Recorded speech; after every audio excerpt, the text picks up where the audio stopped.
Right now, at this exact second, you are drowning, not in water, in inefficiency. Every breath you take, you're only extracting 25% of the oxygen in that air. You inhale, you exhale, and 3/4 of the oxygen you just pulled in goes right back out. Wasted, gone, fish laugh at you. Metaphorically, because a fish's gills, 80% efficiency, sometimes higher, same resource, same basic job, completely different result. But here's the thing nobody tells you. It's not that your lungs are bad. They're actually a remarkable feat of compression engineering. They're just built for a completely different medium. Air is easy. Oxygen is abundant. Your lungs are a pickup truck doing pickup truck work just fine. Gills? Gills are a Formula One car built for a world where oxygen is scarce and every molecule counts. Today, we are decoding both systems. We are going to break down the human breathing machine, expose its single fatal design flaw, and then show you the counter mechanism that fish evolved to absolutely destroy us at the gas exchange game. By the end of this video, you will understand one of the most beautiful principles in all of biology, and you will never look at a fish tank the same way again. Let's start with you. You, right now, breathing, pull air in, push air out, pull in, push out. It's called tidal respiration. Your lungs are tidal, like the ocean. The air moves in one direction, then reverses back the same way. Sounds simple, is simple. And that's exactly the problem. Picture your lungs like a house with one door. Air comes in through the front door, gas exchange happens in the living room, and then the same air has to exit through the exact same front door. Fresh air and stale air are constantly mixing. You can never fully purge the stale stuff. That mixing, that contamination, that's your dead space. At any given moment, roughly 150 milliliters of air in your respiratory system is just sitting there doing nothing. And it gets worse. Your lungs don't empty completely. They can't. Even after you exhale as hard as possible, there's still about 1.2 liters of air left behind, called the functional residual capacity. That stale, oxygen-depleted air just sits there, diluting every fresh breath you take. So every inhale you take is contaminated before it even starts doing work. Why can't you just breathe water, extract oxygen from it like a fish does? Great question. Here's the brutal answer. Air contains roughly 210,000 parts per million of oxygen. Water, at room temperature, contains about 8 parts per million. Water holds 26,000 times less oxygen per unit volume than air, and it's viscous. Moving water through a respiratory system costs about 60 times more energy than moving air. Your lungs aren't built for that. You'd spend more energy pumping water than you'd gain from the oxygen in it. You'd work yourself to death trying to breathe. So your lungs are correctly engineered for their medium. Air breathing is efficient for air. The tidal system works because there's so much oxygen in air that even 25% extraction keeps you alive and thriving. But what if you lived in a world where oxygen was 26,000 times scarcer? Fish gills are essentially external lungs, except instead of pulling air in, they're forcing water across a surface. Water enters through the mouth, flows across the gill arches, and exits through the operculum that flap on the side of the fish's head. But the anatomy is only half the story. The real trick, the actual cheat code, is how blood flows inside those gills relative to how water flows outside them.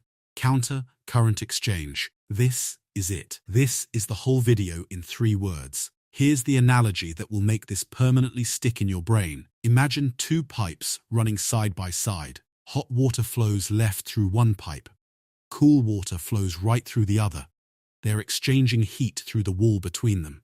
If the hot water and cold water flow in the same direction, something frustrating happens. At the point where hot water is hottest, the cold water is also at its coldest. Maximum difference, maximum exchange. But as they travel together, they equalize.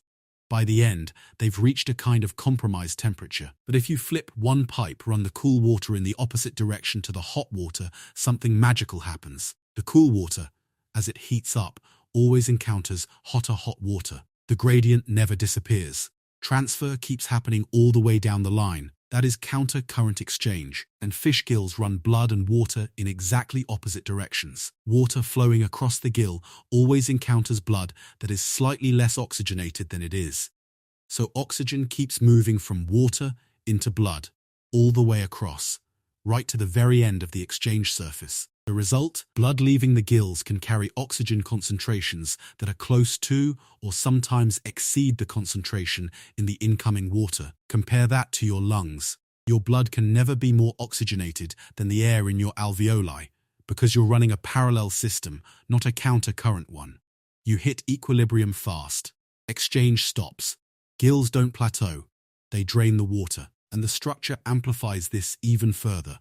Those gills aren't smooth surfaces. They're covered in lamellae, thousands of microscopic plates that stack like the pages of a book, and each lamella is covered in secondary lamellae. We're talking about surface area that would cover a dinner table, packed into something the size of your thumb. Thin walls, short diffusion distance, massive surface, counter-current flow. It's not one trick. It's 4 tricks working simultaneously. Now here's where evolution gets genuinely weird. If gills are so superior, if counter-current exchange is the master hack, why did any animal ever give up gills for lungs? Meet the mudskipper, a fish that walks on land.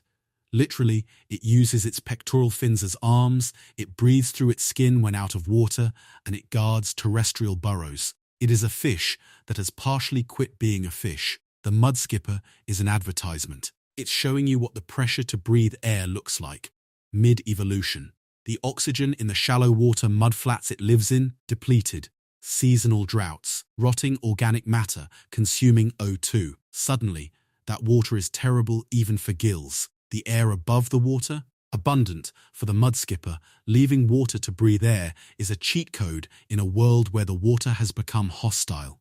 Now, meet the lungfish, the actual evolutionary ancestor of every land vertebrate, including you. Lungfish have both gills and a primitive lung. They can breathe air directly, and when the lakes and rivers of Africa dry up, which they do, every single year the lungfish cocoons itself in mud and breathes air for months, sometimes years. Gills are useless in mud. Lungs are the cheat code that keeps you alive through the drought. Evolution didn't abandon gills because they were inferior.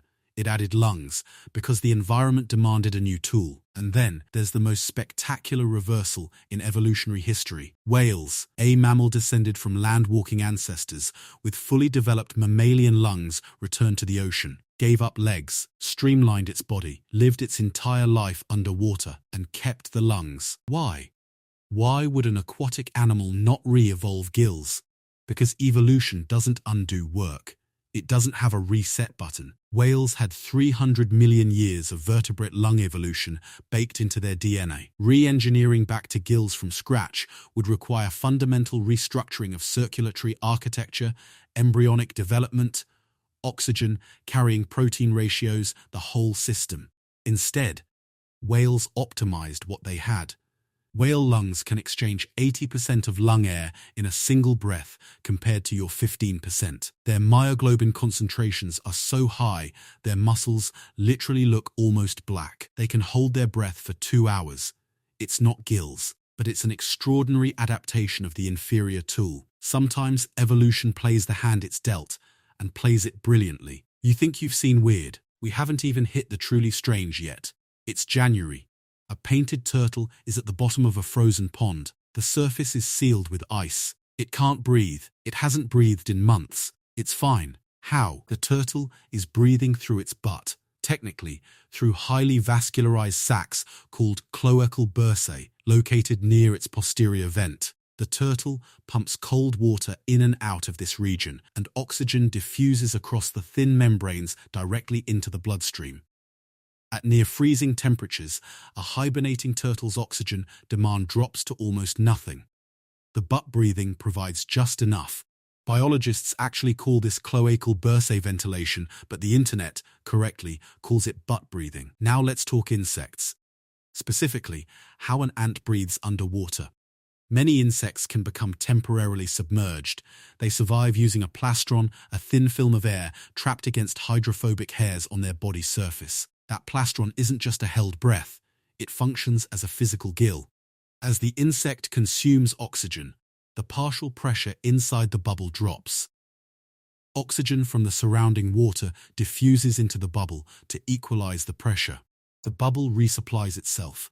For some insects, a single bubble can last hours or effectively indefinitely in well-oxygenated water, a bubble that recharges itself from water. Using physics, that's not luck, that's accidental nanotechnology. And the diving bell spider builds this system intentionally. It constructs an underwater dome of silk, fills it with air carried from the surface on its abdomen, and lives inside it. An air-breathing spider living underwater in a self-constructed oxygen tank. Evolution didn't just find one answer to the respiration problem, it found dozens. Gills, lungs, skin, bursae, plastrons, silk air tanks.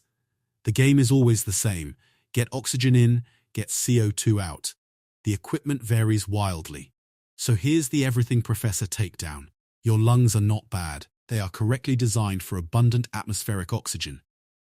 Tidal respiration is simple, robust, and works on a planet where every breath is 21% oxygen.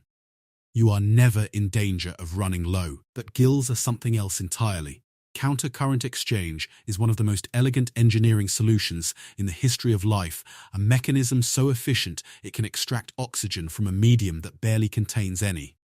It is a masterpiece of fluid dynamics built by 400 million years of aquatic pressure. And here's the real lesson, the one that breaks people's intuition every time.